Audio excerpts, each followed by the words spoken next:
Georgie pox. ఇతను లైసెస్టర్ షైర్లోని డ్రేటాన్లో క్రీస్తు శకం 1624 జూలైలో జన్మించాడు. ఇతని యొక్క తల్లిదండ్రులు ప్యూరిటన్లు.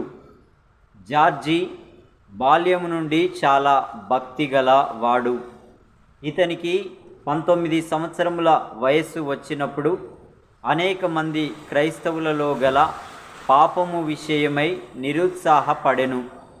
ఇద్దరు ప్యూరిటన్లతో ఒక సంతలోనున్నప్పుడు మత్తు పానీయములను సేవించుటకు జార్జీ ఆహ్వానింపబడిన వాడు.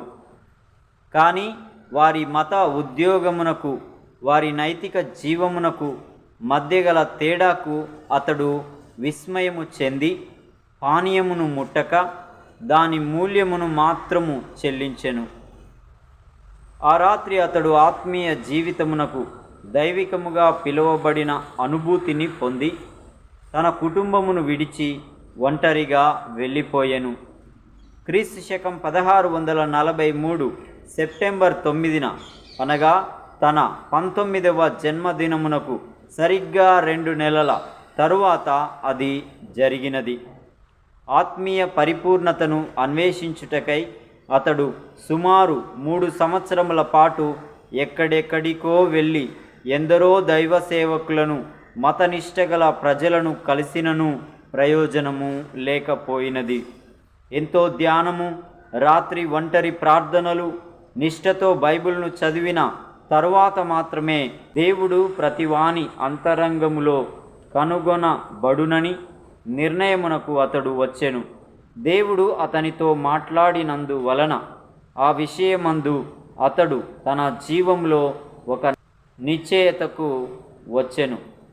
అతడు ఒక పత్రికలో, నా నిరీక్షణ అంతయు గతించిన తరువాత నాకు సహాయపడుటకు బాహ్యమైనదేదియూ నాకు మిగిలినప్పుడు నేనేమి చేయవలెనో నాకు తెలియనప్పుడు నాతో మాట్లాడుచున్న ఒక స్వరమును నేను వింటిని.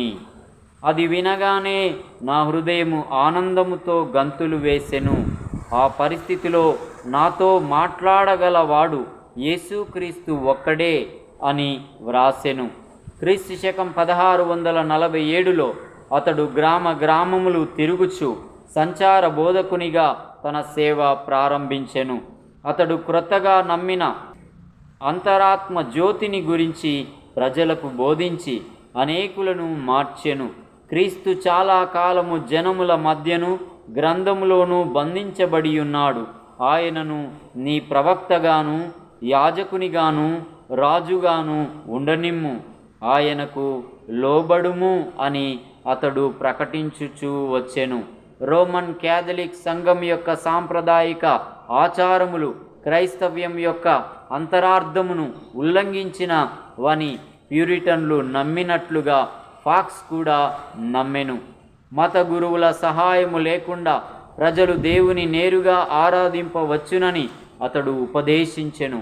అతని అనుచరులు ఇంగ్లాండు సంఘ కార్యకలాపములకు హాజరగుటను, దానిని బలపరచుటకు, దశమ భాగములు చెల్లించుటకును తిరస్కరించిరి. ఒట్టు పెట్టుకొనుటను నిరాకరించిరి. వస్త్రధారణలోను మాటలలోనూ వారు చాలా పొదుపుగా నిష్కపటముగాను ఉండిరి. ప్రజలందరూ సమానులేనని, ఒకరికంటే మరి ఒకరిని గొప్పగా ఎంచుకొన రాదని, భూసంబంధమైన రాజునకు విధేయులమై ఉండెదమని, ప్రమాణము చేయకూడదని, ఆయుధములు ధరించి చంపుకొన రాదని ఫాక్స్ ఉపదేశించెను. ఇంగ్లాండు అంతర్యుద్ధము వలన చీలికలైన సమయములో వందల కొలది ప్రజలు చెరసాలలకు పంపబడిరి. చెరసాలలో ఉన్న కాలములోనే ఫాక్స్ తన నమ్మకములను బలపరచు దినపత్రికలను వ్రాసెను. నాటింగ్ హోమ్లోని పరిశుద్ధ మేరీ దేవాలయం యొక్క బోధకుడు లేఖనముల అధికారమును విశదపరచుచున్నప్పుడు ఫాక్స్ అతనిని ఆటంకపరిచి ఖండించెను. అందుకు అతనిని మొదటిసారి అనగా క్రీస్తు శకం 1649లో చెరసాలలో బంధించిరి. 1 సంవత్సరానంతరం దేవదూషణ చేయుచున్నాడను నిరాధారమైన నేరమును అతని మీద మోపి డెర్బీ చెరసాలలో బంధించిరి. న్యాయాధిపతి గెర్వాసే క్రీస్తు శకం 1650లో అతనికి మరణశిక్ష విధించినప్పుడు, దేవుని వాక్యం ముందు నీవు వణికెదవు అని ఫాక్స్ న్యాయాధిపతిని హెచ్చరించెను. ఈ కాలమందే క్వాకర్స్ బహుగా హింసింపబడిరి. కోపోద్రేకులైన గుంపులు వారిని కొట్టి దశమ భాగములు చెల్లింపనందుకు చెరసాలలో వేసిరి. వారి సిద్ధాంతములను ప్రకటించినందుకు వారిని తరిమిరి. ప్రజల ఆరాధనను పాడు చేసినందుకు వారిని హింసించిరి. సుమారు 2000 సార్లు క్వాకర్లు చెరసాలలో వేయబడగా చెరసాలలో సుమారు 32 మంది మరణించిరి. ఫాక్స్ కూడా క్రీస్తు శకం 1653, 1656లలో చెరసాలలో వేయబడెను మరియు 1664 నుండి 1666 వరకు 3 సంవత్సరములు చెరసాలలోనే గడిపెను. హింసలు కొనసాగుచున్నను. ప్రస్తుతము స్నేహితుల సంఘము అని పిలువబడుచున్న సంఘము పరిమాణములోను బలములోను ముఖ్యముగా పశ్చిమోత్తర ఇంగ్లాండ్లో వృద్ధి చెందినది.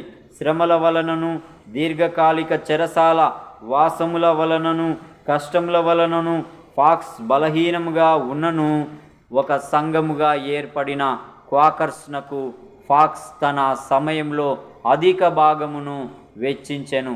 అతని ద్వారా మార్చబడిన మార్గరెట్ ఫెల్ అను స్త్రీని ఫాక్స్ వివాహము చేసుకొనెను.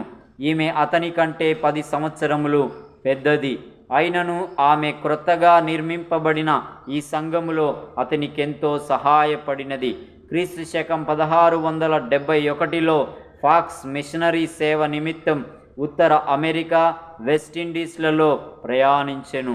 1673లో అతడు ఇంగ్లాండు నుండి తిరిగి వచ్చినప్పుడు అతడు మరలా నిర్బంధింపబడి ఈసారి 2 సంవత్సరములు కారాగార వాసము చేసెను. అదే చివరిసారి. మిగిలిన జీవిత కాలములో అతడు శ్రమల నుండి స్వేచ్ఛ పొందెను. జార్జి ఫాక్స్ క్రీస్తు శకం 1691 జనవరి 13న లండన్లో ప్రభువు చెంతకు చేరి చిరకాలము దేవుని సన్నిధిలో నివసించుటకు వెళ్ళిపోయెను.